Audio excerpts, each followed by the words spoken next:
दोस्तों नमस्कार। एगो गीत लेके रोआ सबके सामने फिर पेश बानी हम। एगो लड़का एगो लड़की से का कहता, अरे की जालू जब भोरवे भोरवे आरे कोरे कोमल जवा हो कर जवा काढ़ेला। हरे जालू जब भोरवे भोरवे हरे कोरे कोमल जवा हो कर जवा काढ़ेला। हो कर जवा काढ़ेला। हे जन तोर आई कम रंग रे जवा हो कर जवा काढ़ेला। हे जन तोर आई कम रंग रे जवा हो कर जवा काढ़ेला।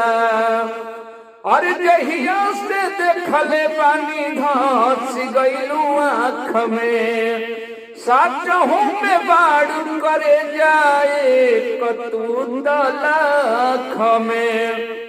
हर जहिया से देखले पानी धस गइलू आँख में, साचहू में बाड़ू करे जाए कतू तलाख में।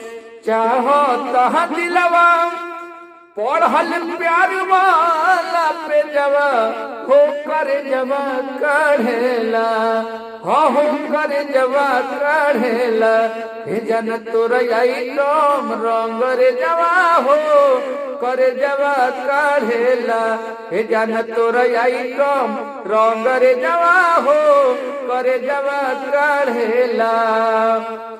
अरे बोलिए में माधु चुए चुएला मलैया हो, जालू जौन राहे साचो बहे पूरवैया हो। अरे बोलिए में माधु चुए चुएला मलैया हो, जालू जौन राहे साचे बहे पूरवैया हो। अरे अब मन मितवा से न होता परो हे जवा हो कर जवा काढ़ेला। हो कर जवा काढ़ेला। हे जन तोर आई कम रंग रे जवा हो कर जवा काढ़ेला। जालू जब भोरवे भोरवे अरे कोरे कोमल जवा हो कर जवा काढ़ेला। ए हो कर जवा काढ़ेला। ये जन तोर आई कम रंग रे जवा हो कर जवा काढ़ेला। ये जन तोर आई कम रंग रे जवा हो कर जवा काढ़ेला। दोस्तों अगर रउआ सबके वीडियो अच्छा लगे तो लाइक कर देब सबे, कमेंट कर देब सबे, चैनल के हमरा सब्सक्राइब कर लेब। नमस्कार।